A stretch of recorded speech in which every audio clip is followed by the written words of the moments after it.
Chers parents, bonjour et bienvenue dans cette nouvelle vidéo.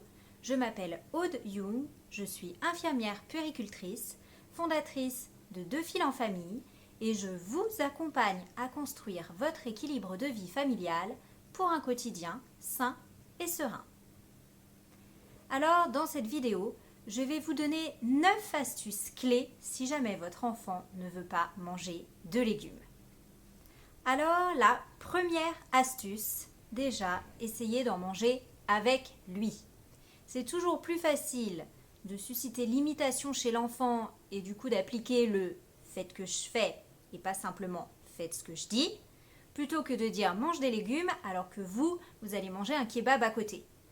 Donc la meilleure solution pour que votre enfant puisse commencer à manger des légumes et apprécier les légumes que vous lui proposez, c'est évidemment d'en manger avec lui et en même temps que lui.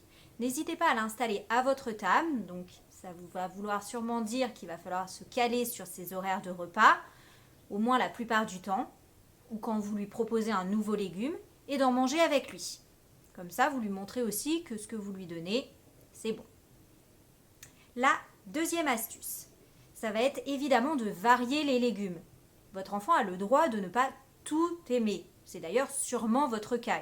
Il y a des légumes que vous appréciez et d'autres que vous appréciez moins ou pas. Donc essayez de varier les légumes. Ça ne veut pas forcément dire qu'à chaque repas, pendant toute la semaine, vous allez faire des courses faramineuses et lui donner un panel de 20 légumes dans la semaine, évidemment.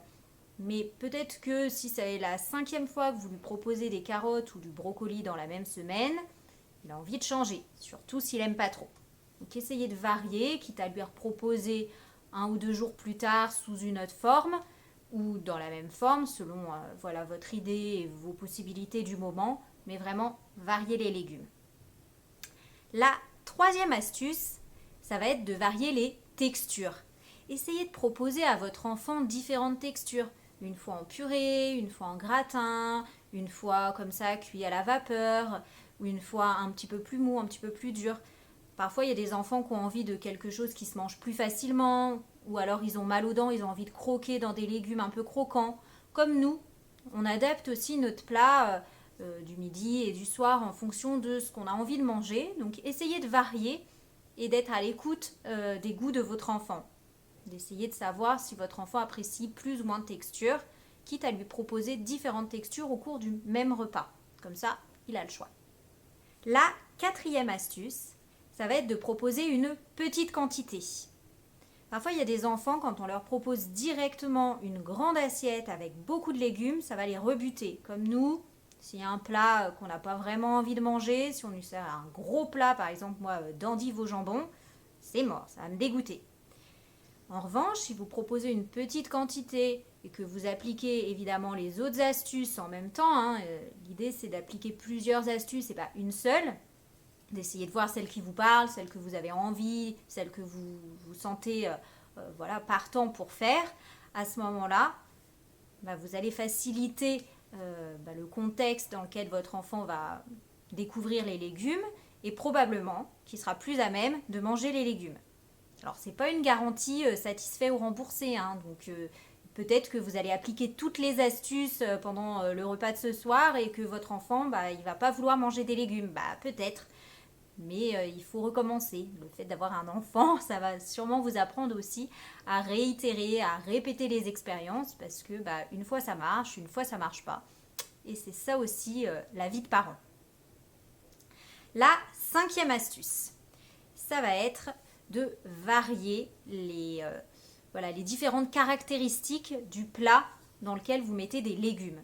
Ça veut dire varier la température, peut-être que c'est trop chaud ou c'est trop froid, ou alors pour ce repas-là, votre enfant il aimerait bien un repas à température ambiante. Donc essayez de varier la température des plats, varier la texture comme on a dit, varier aussi l'assaisonnement. Peut-être qu'avec un petit peu d'huile de colza ou d'huile de lin dessus, votre enfant l'apprécierait davantage.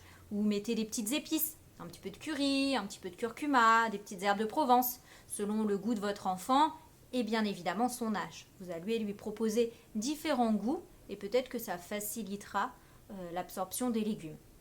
Alors attention cependant, il faut bien respecter le dosage des acides gras que vous allez fournir à votre enfant. Donc vous mettez 1 cuillère à café d'huile à votre enfant quand il est tout petit, qu'il a moins de 3 ans, dans ses légumes, et vous ne saupoudrez pas ces légumes de 4 cuillères à café de curry. Sinon, évidemment qu'il ne va pas manger.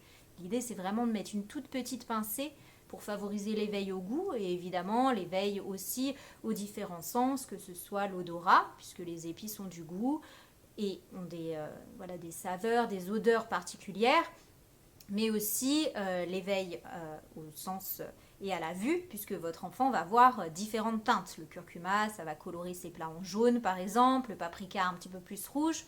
Donc n'hésitez pas à faire des assiettes qui donnent envie, où il y a des couleurs, où c'est bien préparé, où vous mettez les légumes dans un petit coin de l'assiette, et puis à côté vous mettez par exemple de la viande, à côté vous mettez des féculents. Voilà, que l'assiette elle donne envie. Comme nous, quand on a une assiette colorée avec différentes petites choses, ça nous donne beaucoup plus envie qu'une assiette brouillon. Donc voilà, c'est important aussi de le faire pour les enfants. La 6e astuce, ça va être de laisser cuisiner votre enfant. Alors évidemment, en fonction de son âge, l'idée c'est par exemple de lui proposer de faire la cuisine avec vous. Il va voir en fait le circuit du légume de l'achat, si vous allez faire les courses au marché ou au magasin bio ou au supermarché, je ne vous conseille pas, mais selon l'endroit où vous allez faire les courses, il va voir la transformation du légume. Par exemple, il y a des légumes qui changent de couleur, il y a des légumes que vous allez éplucher, que vous allez faire cuire, qui vont être très durs quand vous allez les acheter et qui seront beaucoup plus mous, beaucoup plus fondants au moment où vous allez le manger. Et ça, c'est important d'apprendre à votre enfant, en fait, le circuit du légume du moment où vous l'achetez. Donc, il est en forme brute. Par exemple, la courge butternut, voilà, il a une forme de poire qui peut être un petit peu rigolote. Et puis après, vous allez l'éplucher, vous allez la couper avec un couteau qui va être tranchant. Donc, bien sûr, ça, c'est vous qui allez le faire. Vous allez enlever les graines de courge que vous allez pouvoir, par exemple, faire griller à part si vous avez l'habitude de les manger. Puis, vous allez couper des morceaux, faire cuire. Donc ça, c'est vraiment des activités qui sont sympas à faire avec votre enfant, des activités d'apprentissage du quotidien. Et peut-être que votre enfant appréciera davantage le légume qu'il voit dans son assiette s'il a participé à la cuisine que vous avez faite avec lui. Voilà pour cette astuce. La 6e astuce, ça va être de ne pas forcer votre enfant à manger. Vraiment, votre enfant est le seul à pouvoir décider de ce qu'il fait entrer ou non dans son propre corps. Mettez-vous à sa place. Est-ce que vous apprécieriez d'être assis, coincé sur une chaise avec un autre adulte, en fait, qui vous donne une cuillère et qui vous force à avaler un plat que vous n'aimez pas? Eh bien non. C'est humiliant. C'est vraiment un manque de confiance et c'est un fait qui nuit considérablement à la relation que vous allez avoir avec votre enfant. Donc parfois on a le droit d'être en colère, ça vous pouvez lui dire que vous êtes en colère, que c'est quelque chose qui vous atteint. N'hésitez pas à mettre des mots sur la situation quand elle vous fait violence, que ça fait émerger en vous des émotions qui peuvent être un peu désagréables, surtout si c'est le soir, après votre journée de travail. Vous avez le droit de lui dire, mais par contre vous ne forcez pas votre enfant à manger. Non seulement ça ne va pas marcher, il risque grandement soit de vomir, soit de recracher, et en plus ça ne va pas le faire apprécier le légume pour autant. Donc essayez de prendre sur vous à ce moment-là. Je sais que c'est beaucoup plus facile à dire qu'à faire. On a tous eu des moments où on a voulu forcer notre enfant à manger. Même moi, je me sens concernée parce que je suis en train de vous dire clairement. Mais vraiment, la clé, c'est de lâcher prise par rapport au repas. Un enfant en bonne santé ne se laisse pas mourir de faim.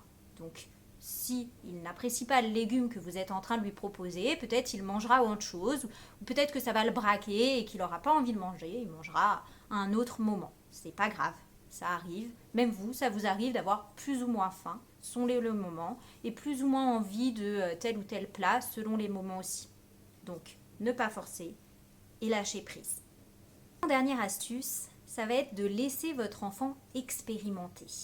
Les enfants adorent pitouiller, vous le voyez bien, ils en mettent partout, ils mettent à la bouche, ils étalent les plats sur eux, ils appuient pour voir quelle texture, quel changement de matière, de volume ça va faire, ils mettent les doigts dedans, ils tapent avec la cuillère dans leur purée ou dans leur soupe, ils essayent d'en mettre au sol.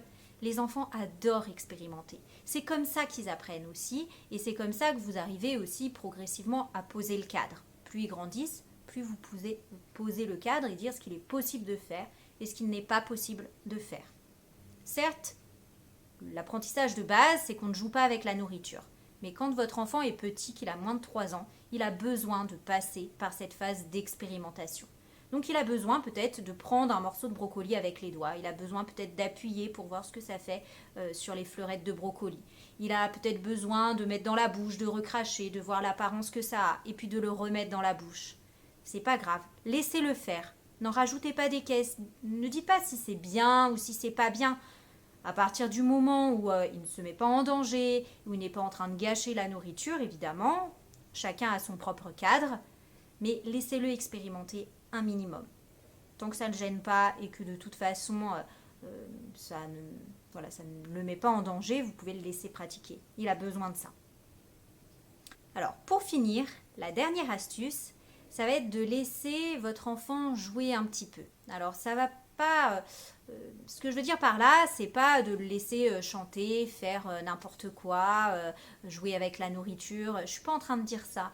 Mais s'il a envie de disposer les légumes d'une certaine façon dans son assiette, s'il a envie peut-être de mettre dans la cuillère, de remettre dans son assiette, de refaire et de réexpérimenter certaines choses, ça va vous sembler être un jeu. Pour lui, c'est plutôt une expérience. Mais vraiment, laissez-le. Tester, laissez-le prendre son temps aussi pour le repas. À partir du moment où il ne met pas non plus 2 heures pour manger, vous pouvez le laisser prendre un peu plus de temps que les 20 minutes que vous vous êtes accordé vous-même. Chaque enfant a sa propre temporalité, ça c'est une évidence. Il y a des enfants qui mangent très vite, d'autres qui mangent très lentement. Mais le repas doit rester un moment de plaisir et de partage. C'est vraiment un moment de découverte pour votre enfant. Donc même si c'est le soir, que vous êtes fatigué, que vous n'avez qu'une hâte, c'est qu'il ait fini son repas pour pouvoir aller le coucher, laissez-le avoir aussi son moment à lui d'expérimentation. C'est vraiment important. Voilà pour ces différentes astuces. N'hésitez pas à partager en commentaire si vous en avez testé quelques-unes, s'il y en a qui marchent chez vous, ça sera utile à tout le monde. Je vous laisse bien sûr vous abonner à ma chaîne YouTube et à ma page Facebook De Fil en Famille. Et bien sûr, à liker la vidéo si elle vous a plu. Je vous remercie de m'avoir écouté et je vous dis à bientôt dans une prochaine vidéo.